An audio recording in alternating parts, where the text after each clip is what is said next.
My dad secretly called every top design house in town and told them I was an embezzler. For over 2 years, no one would hire me. I still remember the exact way his lip curled when he delivered the final blow, standing in a freezing parking lot on the day I graduated at the top of my class. The wind was whipping my graduation gown around my legs, but the cold I felt came entirely from the man standing in front of me. He sneered, looking down at me like I was a piece of trash stuck to the bottom of his custom-made Italian leather shoes. "You will end up coming back to serve your sister," he said, his voice dropping to a terrifying, quiet certainty. "That is all you are good for now. No one in this industry will touch you once I am done." From a star fashion student with a portfolio that legendary professors called a once-in-a-generation talent, I was forced to fold laundry in a damp, windowless basement just to afford instant ramen and a mattress on the floor. Every door I knocked on was slammed in my face. Every dream I ever had was crushed under his heel. But last week, everything changed. I finally got an interview. The CEO walked into the freezing, glass-walled boardroom, studied me for a long, agonizing moment, then pulled out something that made the entire room go completely silent. Have you ever been punished for being too good at something? Have you ever had your own flesh and blood tear down your life just because your light made their shadows look too dark? Tell me in the comments, because my punishment lasted 2 full years, and it brought me to the absolute edge of my sanity. The air in Rosalind's laundromat always smelled of cheap bleach, synthetic lavender detergent, and exhausted dreams.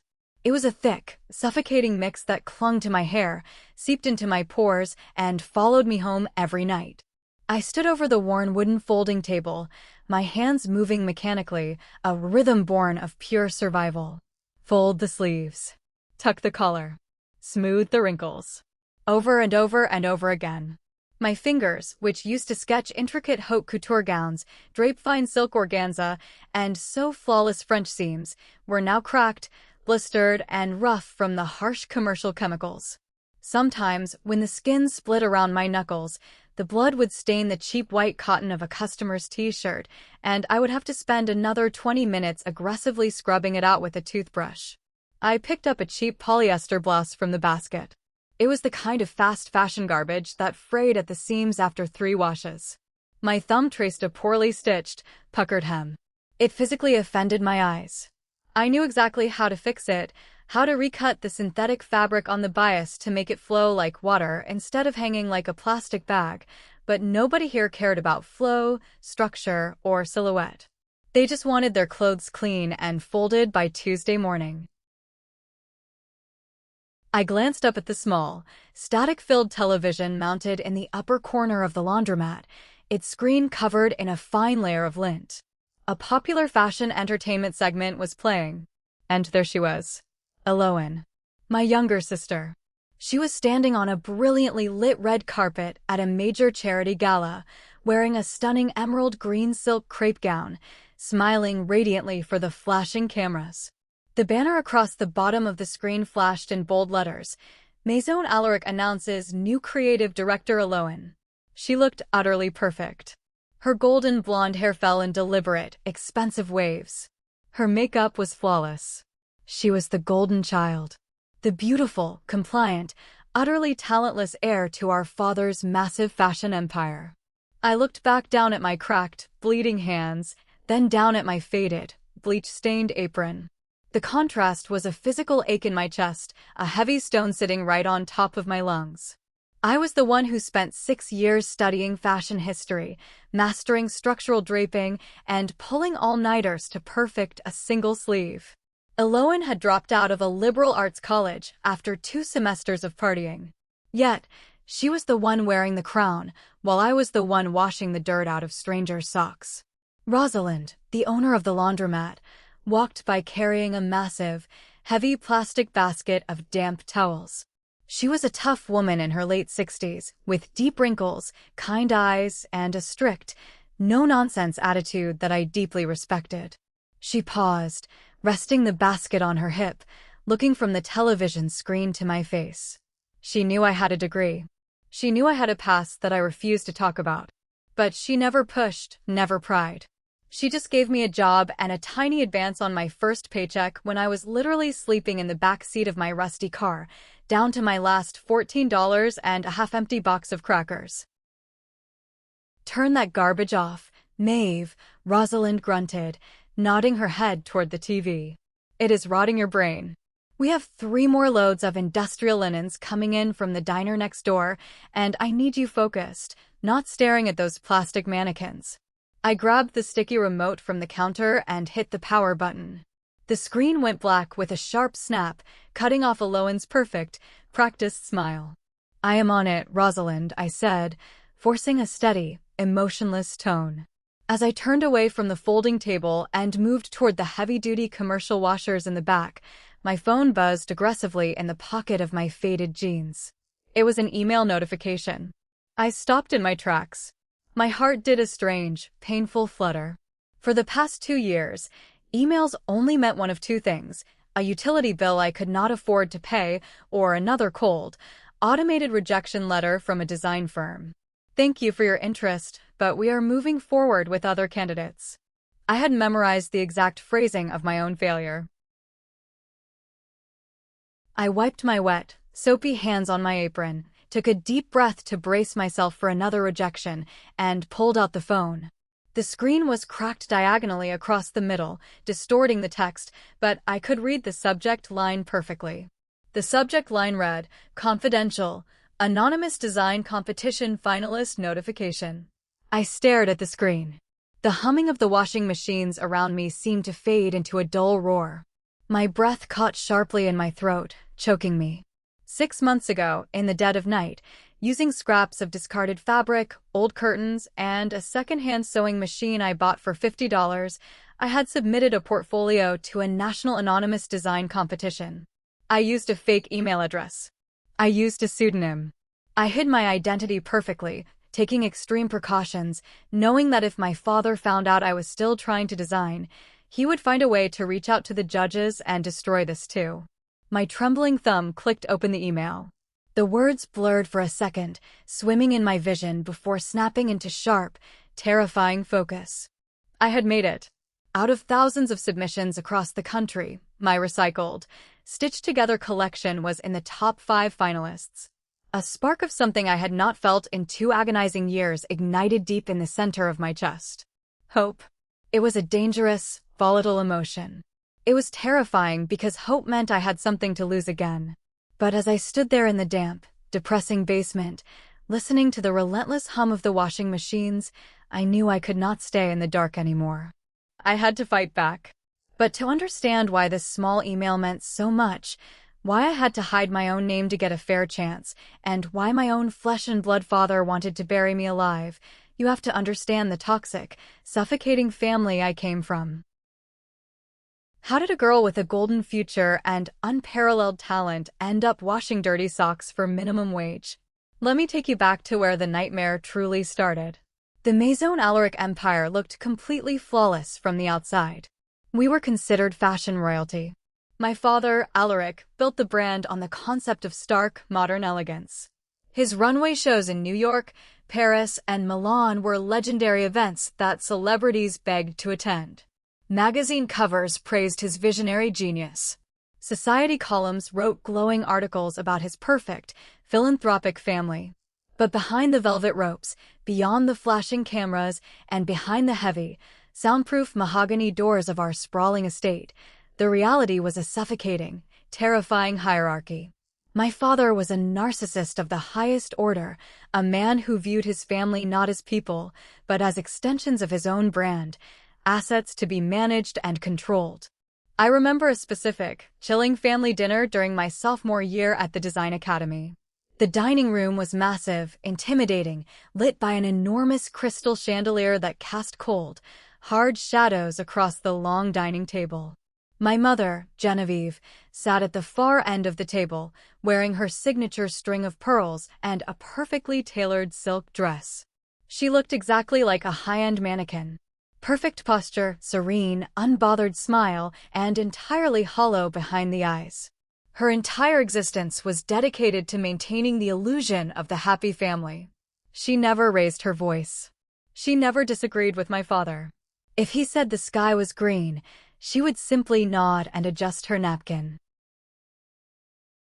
My father sat at the head of the table, cutting his rare steak with precise, aggressive, almost violent motions. Eloane sat across from me, scrolling idly on her phone. She had just finished her first semester at a very expensive, very basic liberal arts college. She was currently failing 2 classes and spending most of her time at exclusive frat parties, but my father looked at her like she was the sun itself. "I have a surprise for you, sweetie," my father said, suddenly setting down his silver knife. He reached into the inner pocket of his bespoke suit jacket, pulled out a small, dark velvet box, and slid it smoothly across the polished wood table to Eloane. She opened it, gasped dramatically, and shrieked. It was a set of keys. A brand new, customized Porsche. "Just a little reward for finishing your first semester," he smiled, his cold eyes suddenly crinkling with what looked like genuine affection. "I know how stressful exams can be for you." I sat there, gripping my fork, staring at my half-eaten plate of asparagus. Earlier that exact same day, I had received a formal letter confirming I had won a highly coveted, full-merit scholarship to my design academy. It covered my entire tuition for the next 2 years. The department head had personally written a note saying my sketches for the upcoming winter line were exceptional and showed a maturity beyond my years. I thought, naively, that this would finally make him proud. I cleared my throat, the sound loud in the quiet room. "Dad," I said softly, my heart beating fast. "I got the merit scholarship today. My professors said my sketches for the winter line were exceptional. They are going to display them in the main hall." The warmth vanished from my father's face so instantly it was like a light switch being flipped. The affection for Eloane was gone, replaced by a cold, dead stare directed entirely at me. He picked up his crystal wine glass, taking a slow, deliberate sip before setting it down with a sharp clink. "A woman builds her empire by smiling, Maeve," he said, his voice dripping with heavy condescension. He gestured casually toward Eloane with his fork. "Your sister understands the business of fashion. She understands image, networking, and public relations. Your little sketches are just a hobby. Do not let them distract you from your real duty to this family, which is to support the brand, not compete with it." I bit the inside of my cheek until I tasted the sharp, metallic tang of copper. That was my role. The invisible worker. The shadow. The backup plan. The breaking point, the moment that destroyed my life, happened during my senior year. For my final thesis collection, I was designing a line inspired by structural architecture. I needed a very specific type of handwoven, raw silk to make the garments hold their shape. It was rare, incredibly expensive, and absolutely crucial to my design. I went to my father's office, stood before his massive desk, and formally asked for permission to use the company expense card to purchase the fabric. It cost exactly $15,000. He barely looked up from his dual computer monitors. "Fine. Use the account. Just do not embarrass the brand with whatever abstract garbage you are making. Have my assistant send me the receipt." I bought the silk. I kept the receipts. I emailed a copy to his accountant. I locked the precious fabric in the Academy's secure, climate-controlled studio. I worked on those designs for weeks, drafting patterns until my fingers bled and my vision blurred. 3 weeks later, on a Tuesday afternoon, I walked into the studio and found my workspace completely destroyed. The $15,000 worth of raw silk was gone. Slashed to ribbons, cut into jagged pieces, and missing in large chunks. Standing near the door, looking wide-eyed and panicked, was Eloane. She had a pair of heavy, professional fabric scissors gripped in her hand. "What did you do?" I screamed, the sound tearing out of my throat as I rushed forward, dropping my bag. She dropped the scissors on the floor with a loud clatter, her face pale. I just wanted to see it. I tried to cut a piece for my own project, but it frayed and it wouldn't cut straight, and then I panicked because I ruined it, and I am sorry. She didn't wait for my response. She turned and ran out of the studio. I collapsed onto my knees on the cold floor, surrounded by the shredded, expensive ruins of my senior thesis, sobbing uncontrollably. An hour later, my phone rang. My father summoned me to the main house immediately. When I walked into his study, the atmosphere was suffocating. Elowen was sitting on the leather sofa, crying beautifully, dabbing her eyes with a tissue. My mother was standing behind her, rubbing her shoulders rhythmically. My father stood rigidly by his desk, holding a printed bank statement. "Where is the silk, Maeve?" His voice was dangerously low, a deadly calm. I stared at him in utter disbelief. Elowen ruined it. She was in my studio. She cut it all up. "Do not lie to me in my own house," he roared, suddenly slamming his fist onto the solid wood desk so hard the pens jumped. "Elowen has been here with your mother all afternoon. She told me everything.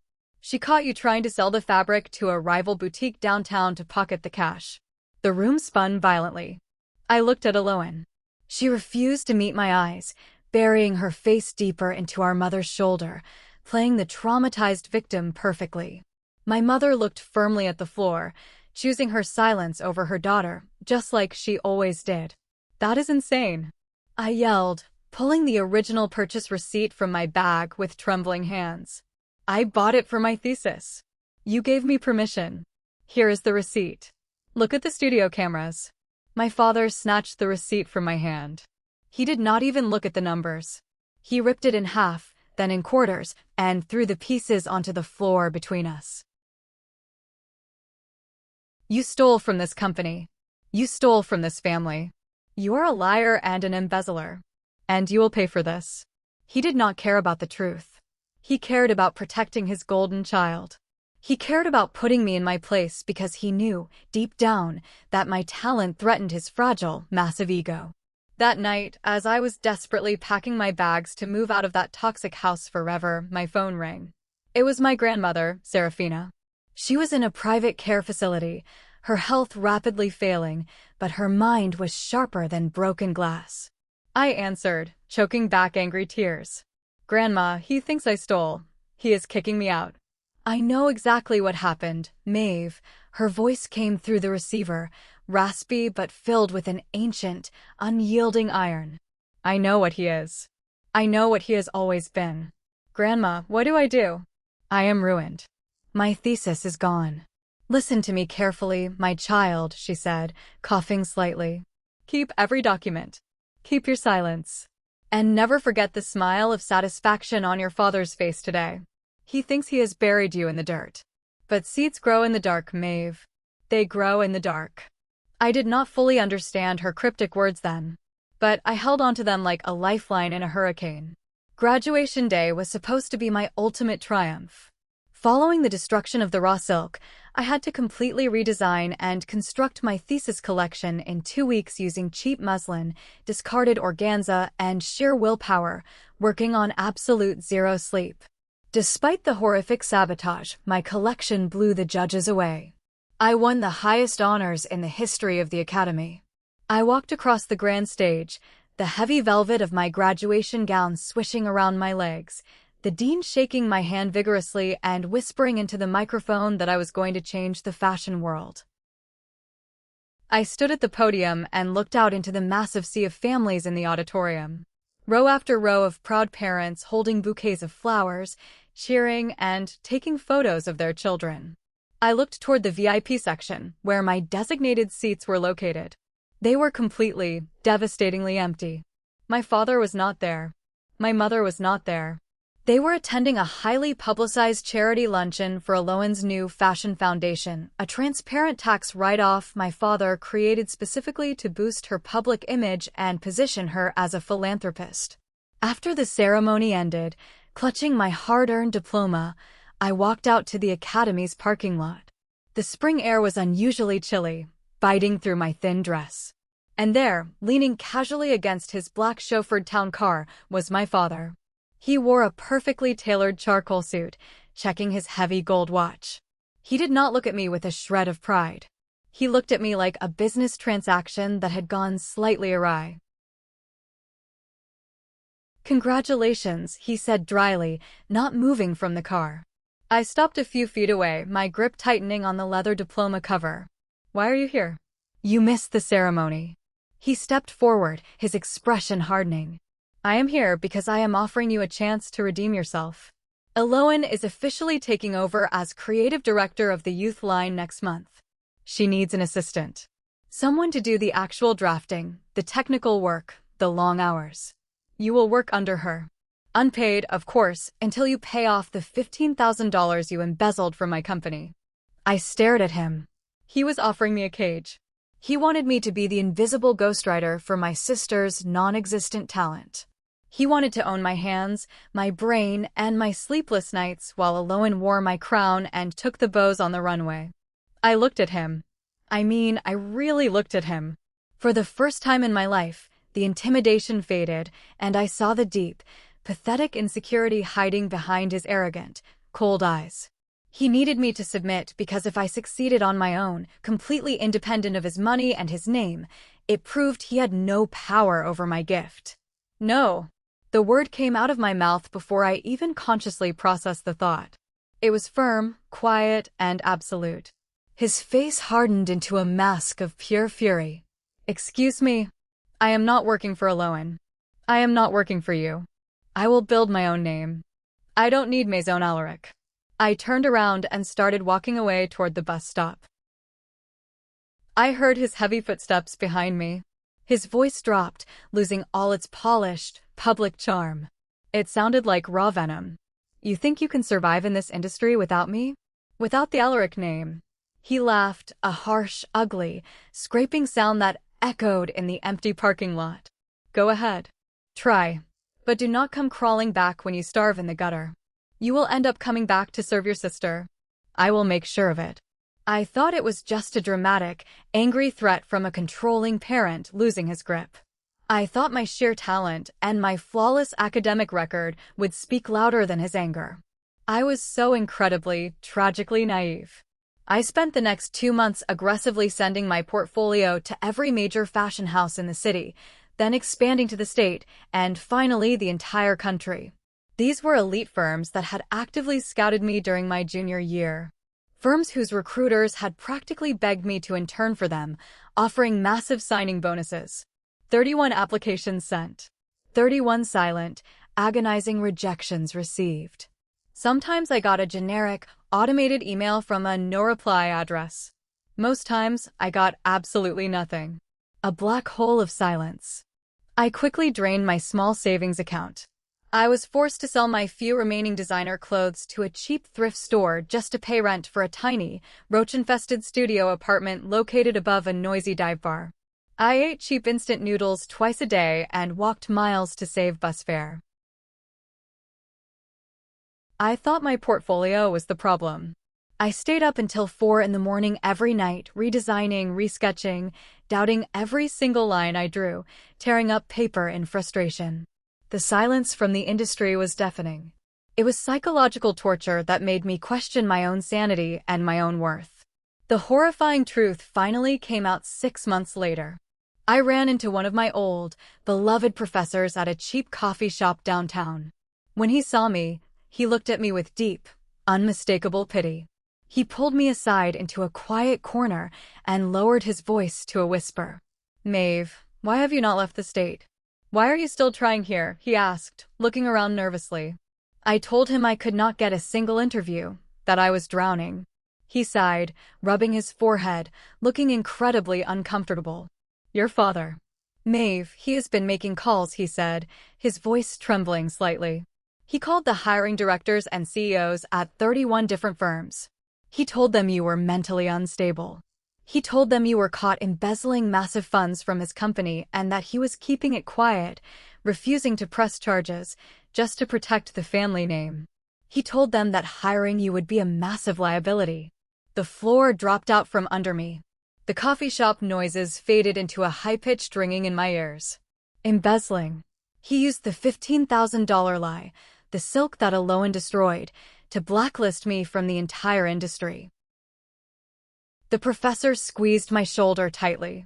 No one is going to hire someone accused of corporate theft by Alaric himself. His reach is too far, and his vindictiveness is legendary. I am so sorry, Maeve. You are blacklisted. You need to find a new career. I walked out of the coffee shop into the freezing, pouring rain. My father did not just close doors, he welded them shut, poured concrete over them, and burned the building down. He wanted to starve me out, break my spirit, and humiliate me until I was on my knees begging for a low-end unpaid assistant job. If you were in my shoes, standing in the freezing rain with a useless degree and $0 in your bank account, knowing your own blood had systematically destroyed your life, what would you do? Drop a comment before we move to the next part, because things are about to get much darker. Survival strips away your pride very quickly. When you are standing in the aisle of a grocery store, calculating whether you can afford both a loaf of bread and a cheap bar of soap, your ego stops mattering entirely. That is exactly how I ended up in Rosalind's laundromat. I was walking through a rundown neighborhood, saw a handwritten, help wanted, cash only sign taped to the foggy window, walked in, and asked for the job. Rosalind looked at my desperate, sunken eyes, handed me a stained apron, and pointed to the massive sorting bins in the back. For 2 agonizing years, the glamorous fashion world moved on without me. I became a ghost.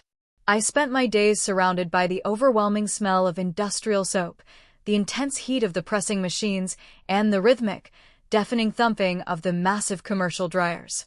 My muscles ached constantly.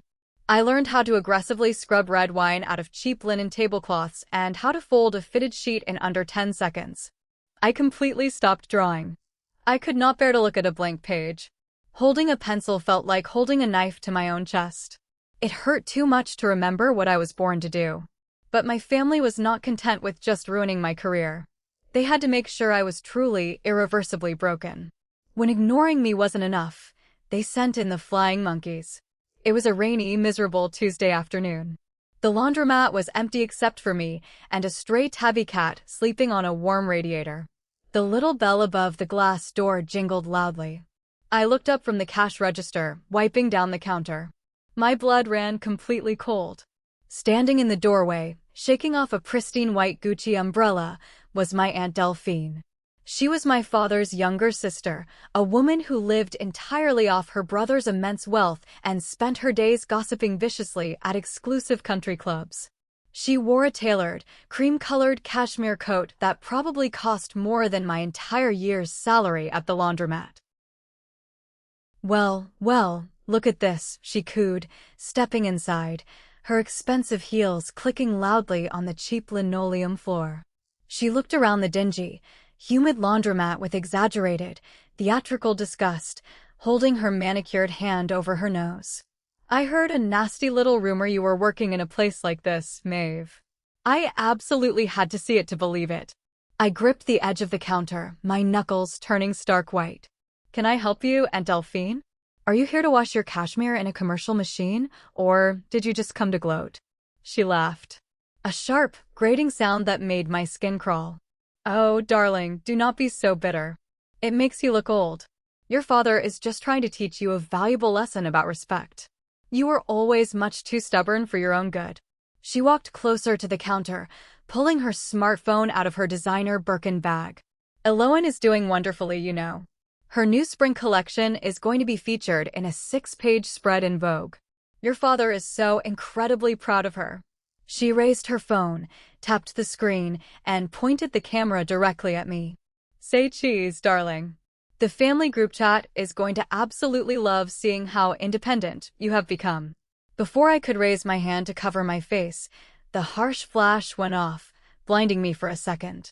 She captured me in my stained apron, my hair messy and tied back with a cheap elastic, standing under a flickering, buzzing fluorescent light.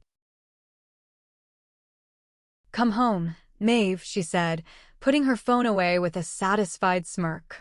Swallow your foolish pride. Apologize to your father. Beg for his forgiveness. Maybe, if you cry hard enough, he will let you clean the design studio floors instead of this absolute filth. She turned on her heel and walked out, the bell jingling cheerfully behind her, leaving a trail of expensive floral perfume that mixed sickeningly with the smell of bleach. I stood there behind the counter for a long time, my vision blurry with hot, angry tears. I imagined the family group chat buzzing. I imagined my father looking at the photo, leaning back in his leather chair and smirking. I imagined Eloane laughing with her friends at my expense. The intense humiliation burned in the back of my throat like battery acid.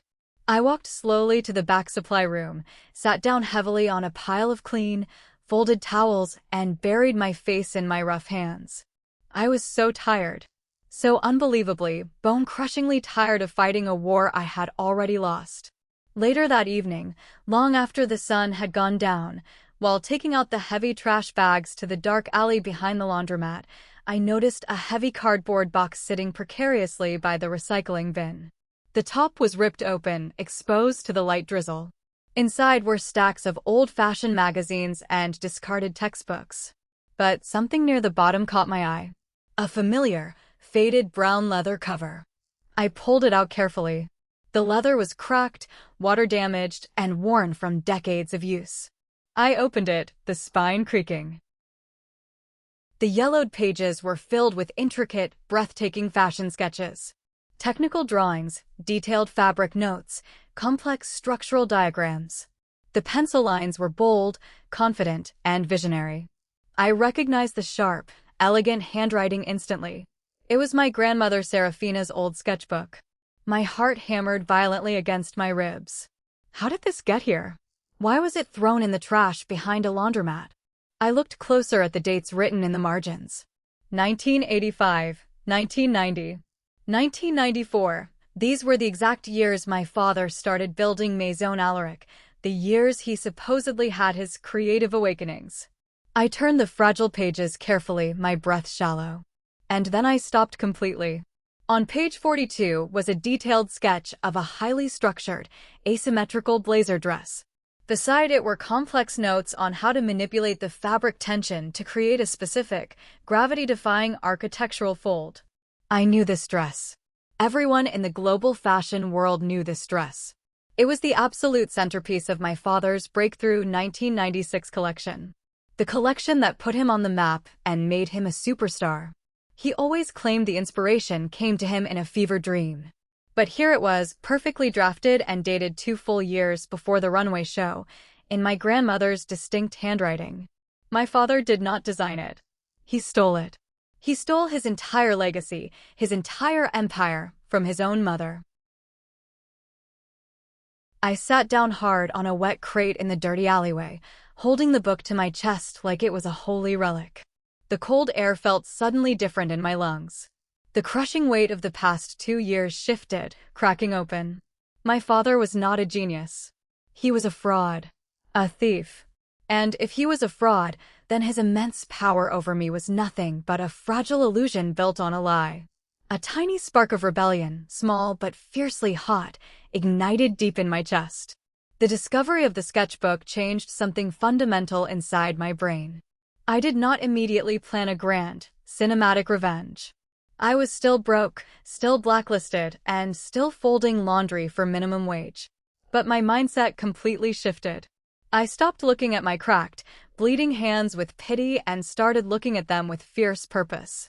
I bought a cheap notepad from a dollar store, brought it to work, and started sketching again during my 15-minute breaks, hiding it whenever Rosalind walked by. Then, 3 weeks later, the ultimate catalyst happened. The moment that pushed me past the point of no return. It was a Friday evening. The laundromat was relatively busy with people doing their weekend washing. I was struggling to load a massive, heavy commercial washer with wet diner tablecloths when the front glass door burst open.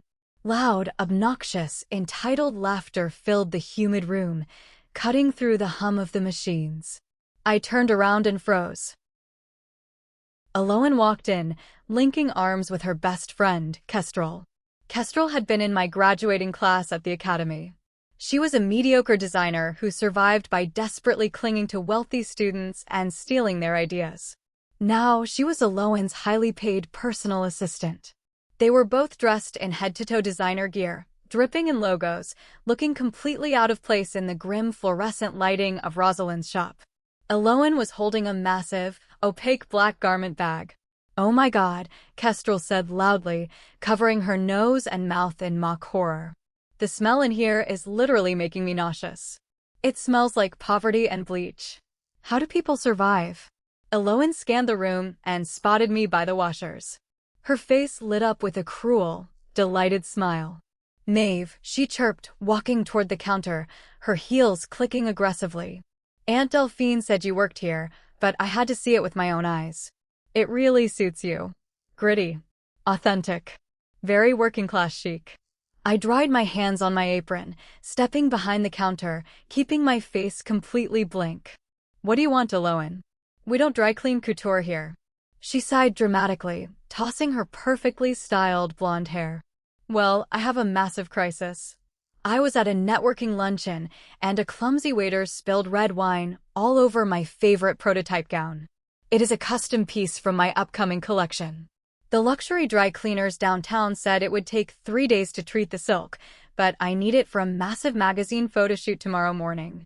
I figured, who better to clean up my messes than my big sister? You owe me anyway. She unzipped the heavy garment bag and pulled out the dress, holding it up by the hanger. It was a magnificent piece. Heavy silk crepe, a highly structured bodice, and a cascading, asymmetrical skirt. It was breathtaking. But as she held it up under the harsh fluorescent lights, my eyes locked onto the seams. I looked at the way the bodice was constructed, the hidden darting, the highly unusual, complex boning structure meant to hold the silk up without straps. My breath caught in my throat. I had seen this exact, highly specific structure before. Just 2 nights ago. In my grandmother's sketchbook.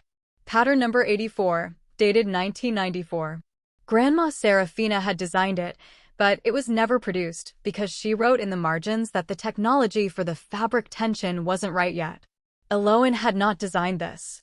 She had raided Grandma's archives, slapped her own name on it, and called it her brilliant new creation. Just like our father had done decades ago. It is beautiful, isn't it? Aloan bragged, misinterpreting my stunned silence for awe and jealousy.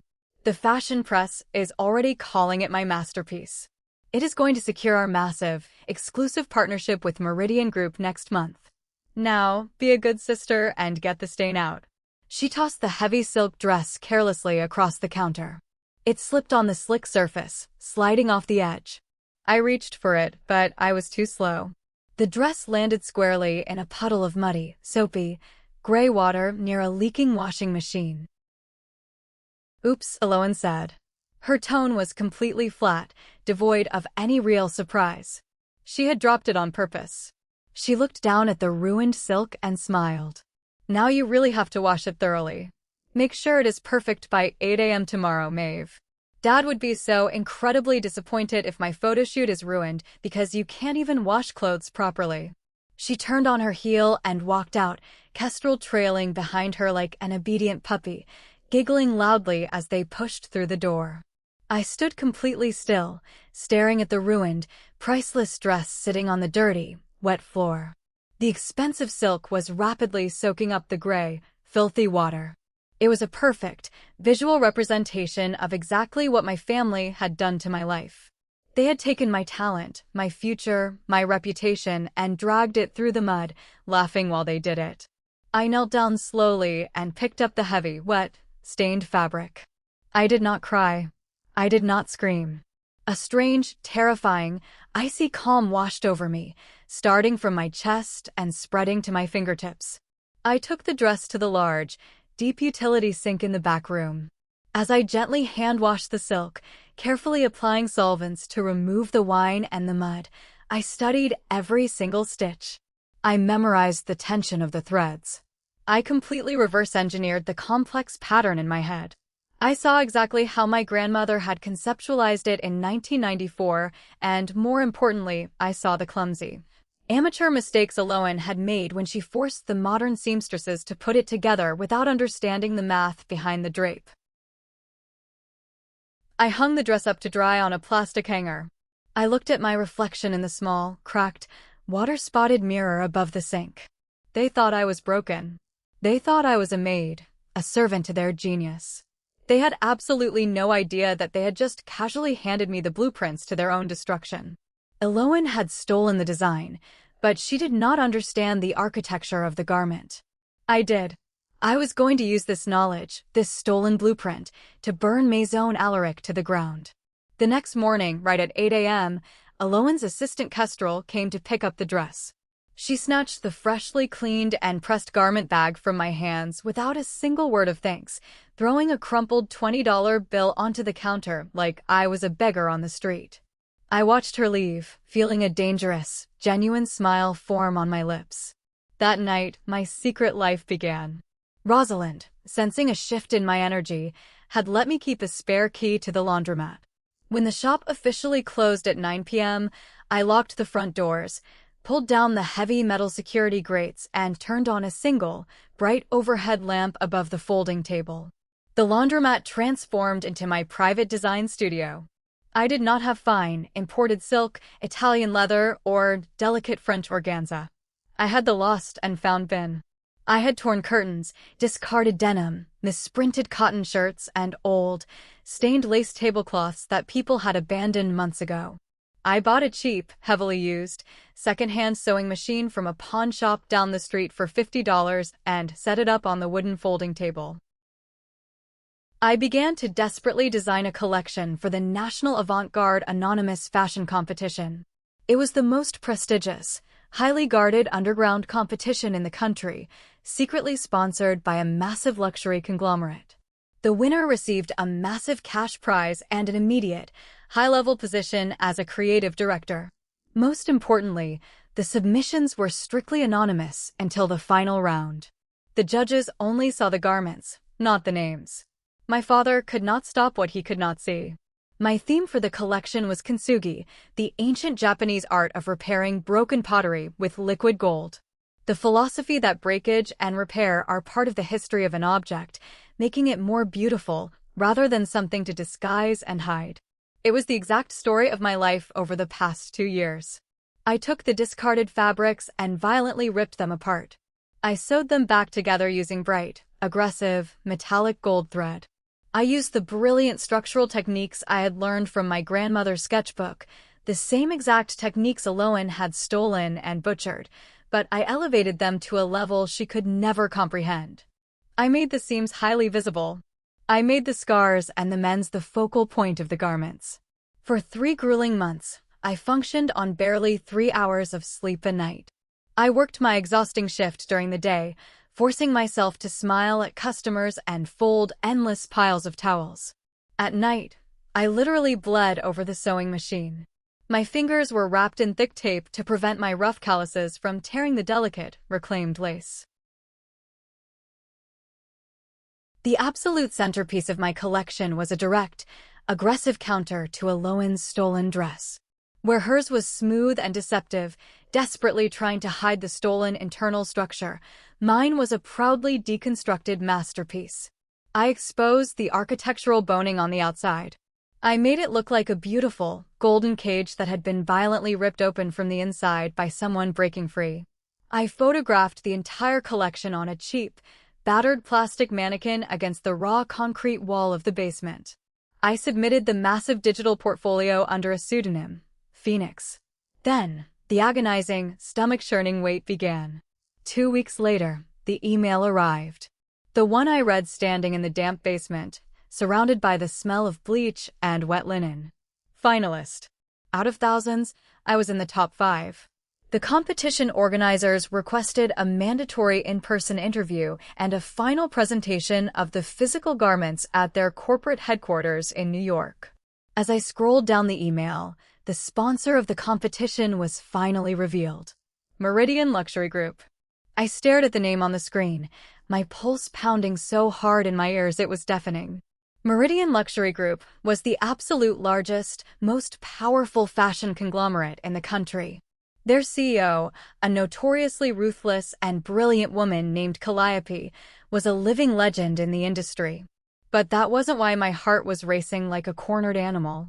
Earlier that week, I had seen a bold headline in a glossy fashion magazine left behind on one of the washing machines. Maison Alaric bids for exclusive partnership with Meridian Luxury Group. My father was desperately trying to secure a multi-million-dollar contract with Meridian to save his company's rapidly declining profits. Aloan's stolen collection, my grandmother's designs, was going to be their main pitch. The universe had a brilliant, deeply twisted sense of humor. The company my father was begging for a financial lifeline was the exact same company that was about to interview me for a top executive position. Our paths were on a direct, unavoidable collision course. If I walked into that massive glass building, I would be stepping completely into the light. I could not hide behind the name Phoenix anymore. My father would find out. He would unleash absolute hell. He would use every ounce of his remaining wealth, his lawyers, and his toxic influence to crush me right there in the boardroom before I could even speak. I needed armor. I needed heavy weapons. I thought about my grandmother's frantic phone call 15 years ago, the night the $15,000 silk was ruined. Keep your silence. He thinks he has buried you. But seeds grow in the dark. I remembered something else she had told me, years before she died, when I was just a teenager. A cryptic message I had dismissed as the rambling of an old woman securing her jewelry. If the day ever comes when Alaric tries to erase you completely, go to the First National Bank downtown. Box 1247. The key is taped to the back of the family portrait in my old sewing kit. I had never looked for the key. I had been too busy trying to survive, trying to fold laundry, pay rent, and not starve to death. But now, the timeline was accelerating at warp speed. The interview with CEO Calliope at Meridian Group was in exactly 7 days. I was about to go to war with a fashion titan, and I was armed with nothing but needles, gold thread, and rage. I needed to know what my grandmother had left behind in that bank vault. I took off my stained apron and threw it onto the folding table. I looked around the dim laundromat, the place that had been my prison and my sanctuary for 2 long years. I was done folding other people's dirty clothes. If you are loving this karma setup, hit the like button and make sure you are subscribed. You absolutely do not want to miss what I found inside that safety deposit box and the look on my dad's face when the trap finally snaps shut. Thank you for reading my story so far. The next morning, I called in sick to the laundromat. It was the very first time in 2 years I had ever missed a shift. Rosalind just told me to get some rest and hung up, her voice rough but understanding. I put on my only clean sweater, tied my hair back, and took 3 different buses to reach the old neighborhood where my grandmother used to live. The house had been sold years ago, but before she passed, she had sent a heavy wooden sewing kit to my tiny apartment. I had kept it hidden under my bed, too heartbroken to even open it. I dragged the dusty wooden box out, my hands shaking. I pried the bottom panel loose, just like she had whispered to me all those years ago. There, taped securely to the back of an old, faded family portrait, was a small, ornate brass key. Engraved on the metal were the numbers 1247. The First National Bank downtown was a massive, intimidating building made of cold marble and heavy brass fixtures. I walked through the revolving doors, feeling entirely out of place in my worn-out sneakers and frayed jeans. The security guards eyed me with quiet suspicion. I kept my head held high, walked straight to the vault manager's desk, and placed the brass key on the polished counter. The manager, an older woman with silver hair, looked at the key, then up at my face. She typed something into her computer. Her expression shifted from professional indifference to sudden, deep recognition. "You are Seraphina's granddaughter," she said softly. Her voice carried a weight of respect that caught me off guard. "She told me you would come eventually. She said you would wait until the fire was hot enough." She led me down a quiet, dimly lit hallway into the main vault. The air down there was cool, smelling of old paper, metal, and secrets. She stopped in front of a wall of safety deposit boxes, inserted her master key into box 1247, and gestured for me to use my brass key. The heavy metal door clicked open.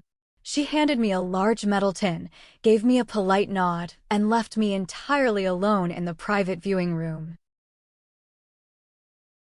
I sat down at the heavy oak table. My heart was beating so fiercely I could feel it in my throat. I opened the tin.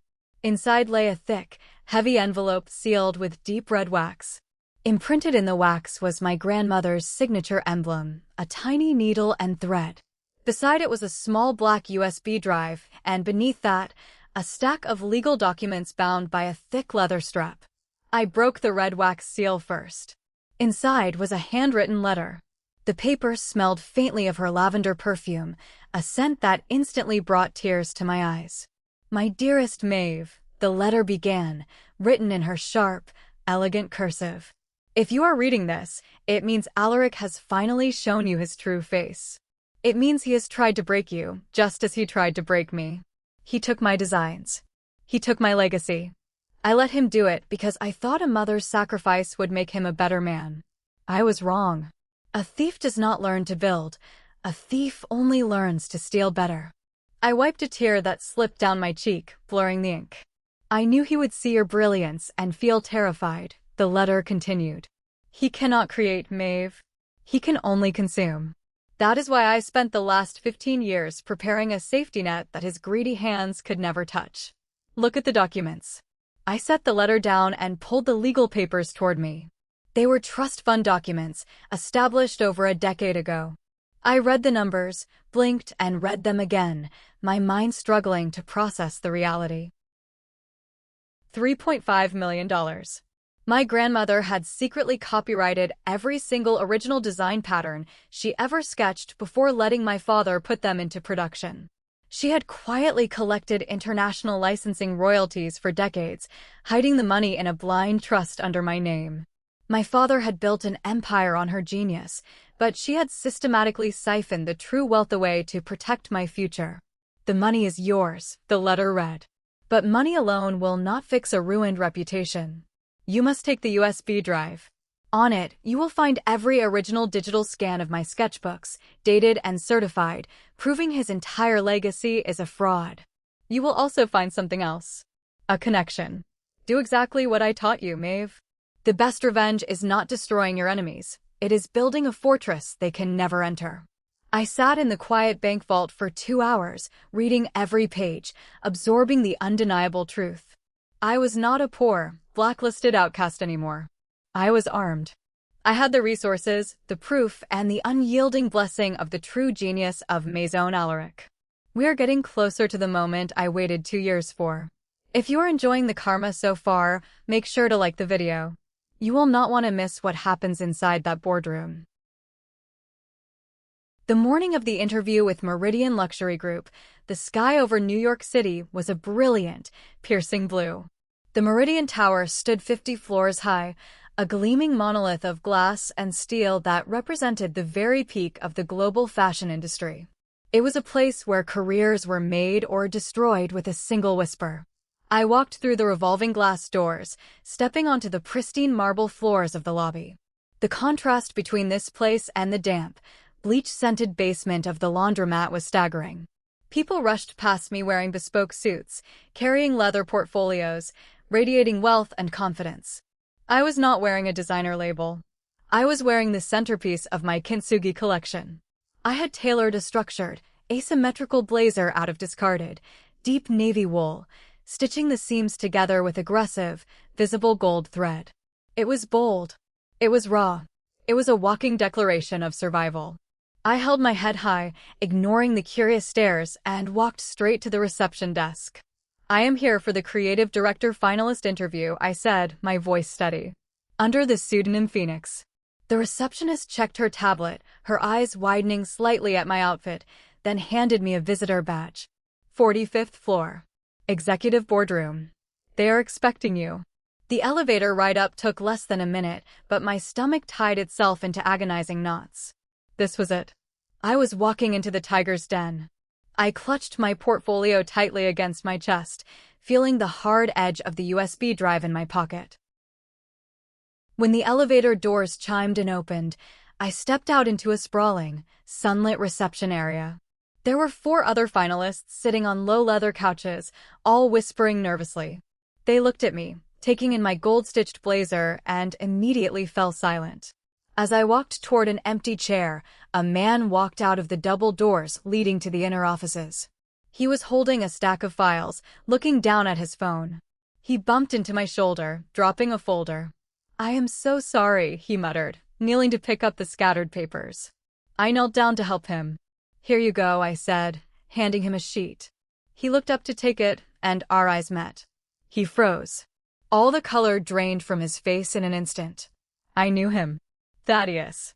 He was the director of human resources for a rival fashion house 2 years ago. He was the very first person who had called to reject me after my father began his smear campaign. I vividly remembered his voice on the phone, cold and clinical, telling me that they did not hire liabilities. "Maeve?"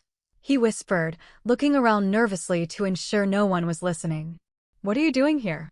"I work under the name Phoenix," I replied, keeping my voice dangerously low. "I am a finalist." "And you?" "I transferred to Meridian 6 months ago. Head of Talent Acquisition."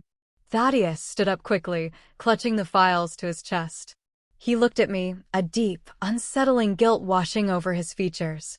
He glanced at the other candidates, then motioned with his head toward a quiet alcove near the water cooler.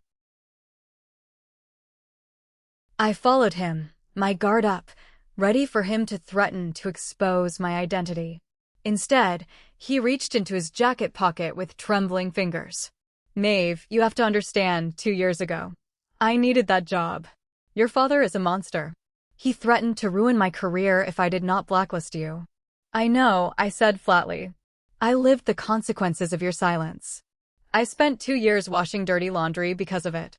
Thaddeus flinched as if I had struck him. He looked down at the floor, took a deep breath, and pulled a small, silver flash drive from his pocket. He pressed it quickly into my palm, folding my fingers over it. "I have not been able to sleep for 2 years, he whispered, his voice cracking. "I kept a record. It is a secure audio recording of the phone call your father made to me that day. He explicitly offered to send investors my way if I agreed to destroy your reputation and threatened to pull funding if I hired you. It is illegal corporate blackmail." I stared at the silver drive in my hand, stunned. "Why are you giving this to me now?" "Because you are brilliant," he said, looking at my gold-stitched blazer with genuine awe. "And because I am tired of watching talented people get eaten alive by frauds. Use it. Burn him down." Before I could thank him, the heavy wooden doors of the executive boardroom swung open.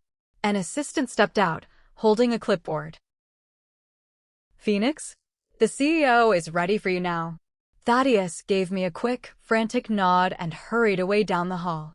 I took a deep breath, the air filling my lungs with a new, terrifying power. I slipped the audio recording into my pocket right next to my grandmother's evidence. I was no longer walking into an interview. I was walking into a reckoning. The boardroom was enormous, featuring a massive oval table made of dark, polished ebony wood. Floor-to-ceiling windows offered a dizzying view of the city's skyline. Sitting at the far end of the table was Calliope, the CEO of Meridian Luxury Group. She was a woman in her late 60s, radiating an aura of untouchable authority. She wore a sharp, minimalist white suit, her silver hair pulled back into a severe knot. I walked across the room, the silence heavy and oppressive. I stood at the opposite end of the table, placing my portfolio down. "Have a seat, Maeve," she said. I froze, my hand hovering over the back of the leather chair. She did not call me Phoenix. She used my real name. I sat down slowly, keeping my posture rigid. "You know who I am." Calliope leaned back in her chair, steepling her fingers. "Of course I know who you are. I have known who you are since you were 10 years old, sketching dresses on napkins." She opened a sleek leather drawer built into the table and pulled out an object, placing it delicately on the polished wood. It was an envelope. Thick, heavy, and sealed with deep red wax. Imprinted in the wax was the exact same emblem I had seen in the bank vault, a tiny needle and thread. I stared at it, the breath knocked out of my lungs. My grandmother. 40 years ago, Calliope began, her voice losing its sharp corporate edge, shifting into something entirely nostalgic. I was a young, desperate immigrant trying to break into the fashion world. Nobody would hire me. They said my designs were too aggressive, my accent too thick. I was living in a homeless shelter, ready to give up. A woman found me crying on a bench outside a fabric store. She took me in, gave me a job as a seamstress, and taught me everything she knew about structure, business, and survival. She looked directly into my eyes. Her name was Serafina. My heart hammered against my ribs. "You were my grandmother's student." "I was her protege," Calliope corrected gently. "She saved my life. And 15 years ago, She contacted me. She told me she had a granddaughter who possessed a once-in-a-generation talent. She also told me her son, your father, was a dangerous parasite who would eventually try to destroy you. She made me promise that when the time came, I would open the door for you. But only if you proved you could survive the fire first. She reached across the table and picked up my kintsugi portfolio. She flipped through the pages, tracing the images of the gold-stitched seams. You did not just survive, Maeve. You turned the fire into gold. This collection is a masterpiece of deconstruction. You expose the architecture of the garments in a way that mocks the very foundation of Maison Alaric. It is brilliant.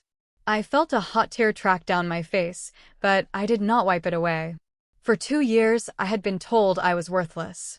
Hearing this validation from the most powerful woman in the industry felt like taking a full breath of air after drowning for years. So Calliope said, closing the portfolio and leaning forward, her corporate armor sliding back into place. Let us talk business. I am offering you the position of creative director for Meridian's new avant-garde division. The starting salary is $250,000 a year, plus full creative autonomy and equity shares. I gripped the arms of the chair. It was everything I had ever dreamed of. It was more than I ever thought possible while scrubbing floors just a week ago. I accept, I said, my voice trembling with fierce gratitude. Excellent, Calliope smiled, a sharp, predatory expression. Because your first task begins tomorrow at 9 in the morning. Meridian is currently reviewing bids for a massive, multi-million-dollar exclusive retail partnership. We are selecting one flagship brand to represent us globally. She slid a thick, glossy presentation folder across the table toward me. The gold embossed letters on the cover read, Maison Alaric. My blood ran cold, then turned to pure adrenaline. Your father and your sister are coming here tomorrow to make their final pitch to the Meridian Executive Board, Calliope explained, her eyes gleaming with anticipation. They believe this contract will save their failing company. As the new creative director, you will be sitting at the head of the evaluation committee. You will be the one judging their presentation. She stood up, buttoning her white suit jacket. Serafina left you the evidence, Maeve. I am just providing the stage. I suggest you go home and prepare. Tomorrow, we burn the parasite out. I walked out of the Meridian Tower that afternoon feeling like a completely different human being. I was no longer a victim. I was a judge, a jury, and an executioner, holding a loaded weapon handed to me by the ghosts of my past. At 8:50 the next morning, I took my seat at the head of the long ebony table in the Meridian Executive Boardroom. I wore my gold-stitched kintsugi blazer. My posture was flawless. My grandmother's USB drive and Thaddeus's audio file were plugged into the secure laptop in front of me, synced directly to the massive presentation screen on the wall.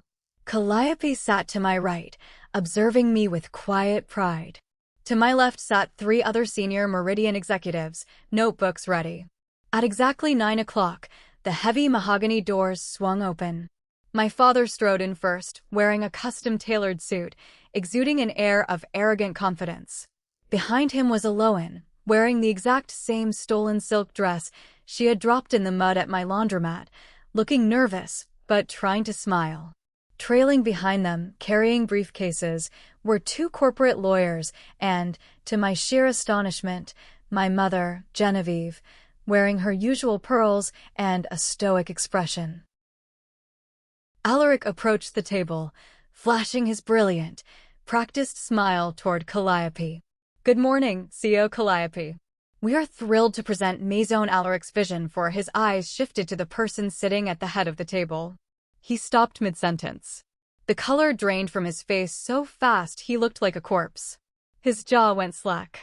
He blinked rapidly, staring at me as if I were a hallucination. Eloan let out a small, high-pitched gasp, dropping a folder onto the floor. Maeve? My father choked out, his voice a harsh whisper. What are you doing sitting there? I smiled. It was not a warm smile. It was the smile of a predator that had finally cornered its prey. Good morning, Alaric, I said, keeping my tone perfectly even and professional. I am the new creative director of Meridian's avant-garde division. I will be evaluating your pitch today. Please proceed. For a few seconds, there was total, agonizing silence. My father looked at Calliope, panic flooding his eyes. This is a joke. This is a massive conflict of interest. She is a disgruntled former employee. She is an embezzler. You cannot let her judge this contract. I did not raise my voice. I simply tapped a key on my laptop. The massive screen behind me flickered to life. The audio file Thaddeus gave me began to play, echoing clearly through the high-end speakers in the boardroom. If you hire Maeve, I will personally pull all my investors from your upcoming gala. My father's recorded voice sneered, cold and ruthless. She is unstable. I am telling the industry she embezzled $15,000. Blacklist her, or I will ensure your department faces severe financial consequences. Do we understand each other? The recording clicked off. The silence in the room was deafening. The Meridian executives stared at my father with deep, unmasked disgust. That is illegal corporate blackmail, Mr. Alaric, Calliope said calmly, writing something down on her notepad. Proceeding with a smear campaign using fabricated allegations. It is fake. My father shouted, his composure shattering entirely. He pointed a shaking finger at me. She fabricated that audio. She is the one who ruined the silk. She stole $15,000 worth of fabric. I tapped another key. The screen changed, displaying a split image. On the left was a high-resolution photograph of Aloan holding the heavy fabric scissors in my ruined studio, taken from the Academy's security camera footage that I had quietly requested from a sympathetic janitor 2 years ago. On the right was the bank statement showing the $15,000. I never stole anything, I said, my voice ringing out, clear and firm. Aloan destroyed my thesis. You covered it up, blamed me, and used it as an excuse to destroy my life, because you were terrified I would outshine you. I did not mean to. Aloan suddenly shrieked, her pristine image cracking under the pressure. She backed away from our father, tears ruining her expensive makeup. You told me to go look at her designs. You told me to figure out how she was manipulating the fabric. It was an accident. Shut up, Aloan. Alaric roared, turning on her with vicious fury. But I was not done. I tapped the final key. The screen shifted again. This time, it displayed my grandmother Serafina's original sketch from 1994, side by side with a high-definition photo of the dress Aloan was currently wearing. The technical notes, the date, the signature, everything was painfully visible. You cannot even design your own pitch, I said, staring directly into my father's panicked eyes. You have spent your entire life stealing your mother's genius, and now you are forcing your daughter to do the exact same thing. You are a fraud, Alaric. You always have been. My father gripped the edge of the boardroom table, hyperventilating. His empire was burning down in front of a room full of billionaires. He turned to his lawyers. Do something. Sue them. Slander. Defamation. The lawyers refused to meet his eyes, slowly backing away toward the door. Then, the most shocking thing of all happened. My mother, Genevieve, who had been completely silent for my entire life, stepped forward. She unclasped her expensive pearl necklace, let it drop to the floor, and reached into her designer handbag. She pulled out a heavily folded, yellowed legal document. There will be no lawsuits, Alaric, my mother said. Her voice was shaking, but her chin was held high. My father stared at her, utterly betrayed. Genevieve, sit down. She ignored him. She walked over and handed the document directly to Calliope. 35 years ago, before Serafina allowed Alaric to take over the company name, she forced us to sign a strict prenuptial agreement, my mother explained, her voice gaining strength with every word. It contains a morality clause. If Alaric was ever proven to have stolen intellectual property from his own family, or if he actively sabotaged the career of a direct descendant, he would instantly forfeit his majority shares back to Serafina's designated trust. My mother looked at me, her eyes filled with deep, agonizing regret. I was too much of a coward to protect you 2 years ago, Maeve. I let him hurt you because I was terrified of him. But I am not terrified anymore. Calliope scanned the document, a fierce smile spreading across her face. This is legally binding. Mr. Alaric, as of this exact moment, you no longer own a controlling interest in Maison Alaric. The shares belong to the Serafina Trust, which, according to my records, is controlled entirely by Maeve. My father's knees buckled. He collapsed into a leather chair, grasping his chest, gasping for air as the reality of his total destruction crashed over him. His money, his legacy, his power, all gone in less than 10 minutes. The Meridian contract is officially denied, I stated, closing my laptop with a satisfying snap. Security will escort you out of the building. The fallout was swift, brutal, and entirely public. Without the Meridian contract, and with the sudden transfer of the majority shares, Maison Alaric filed for bankruptcy within 3 weeks. The fashion industry, which had worshipped my father for decades, turned on him instantly when the truth about the stolen sketches leaked to the press. Alaric was forced to sell the sprawling family estate to pay off massive corporate debts and legal fees regarding the corporate blackmail charges. He moved into a tiny, rented condo in the suburbs, a disgraced, bitter man facing numerous civil lawsuits. Eloane, stripped of her fake title and her unlimited credit cards, was forced to confront reality. She actually came to my office at Meridian a month later, crying, asking for a job as a receptionist. I did not give it to her. I told her she needed to learn how to build her own foundation before she could stand in my house. I heard she eventually got a job working the retail floor at a mid-tier department store. As for me, I thrived. 6 months after the boardroom confrontation, I debuted my first official collection as the creative director of Meridian's avant-garde division. The runway show was held in a massive, converted industrial warehouse in Brooklyn. The theme was resilience. The garments were structural marvels, combining raw, distressed fabrics with flawless, intricate tailoring. It was a massive, undeniable critical success. When I walked out onto the runway at the end of the show to take my bow, the applause was deafening. The flashing cameras illuminated the crowd. Sitting squarely in the center of the front row, wearing a beautiful, custom-tailored silk blouse I had made specifically for her, was Rosalind. The laundromat owner cheered louder than anyone else, wiping happy tears from her weathered face. I had used a portion of the $3.5 million trust fund to buy the building Rosalind's laundromat was in, gifting her the deed so she would never have to worry about rent again. I also established the Serafina Grant, a massive scholarship fund dedicated to supporting young, independent designers who lacked financial backing, ensuring no one else would ever be starved out of the industry the way I almost was. My mother, Genevieve, divorced Alaric shortly after the board meeting. She moved into a small, quiet house near the coast, far away from the toxic glamour of the fashion world. Yesterday, I received a handwritten letter in the mail. It was from her. She wrote about how she was spending her days gardening and reading, trying to figure out who she was without a man telling her how to behave. At the end of the letter, she asked a simple question. I know I failed you, Maeve. I know silence is its own form of violence. But if you are ever willing, I would love to buy you a cup of coffee. I want to meet the incredible woman you became without my help. I sat at my massive desk in the Meridian Tower, looking out over the city skyline, holding her letter. I was finally free. I had built a fortress my father could never touch. But the wounds were still there, stitched together with gold, but still visible. My mother recently reached out, asking if we could have coffee and start over. Part of me wants to, but another part clearly remembers her 25 years of silence while I was being emotionally destroyed.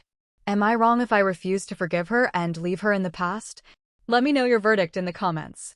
If this story resonated with you, if you have ever had to fight tooth and nail to reclaim your own life from toxic people, please hit that like button, subscribe to the channel, and share your own experiences below. You are not alone, and your seeds can grow in the dark too.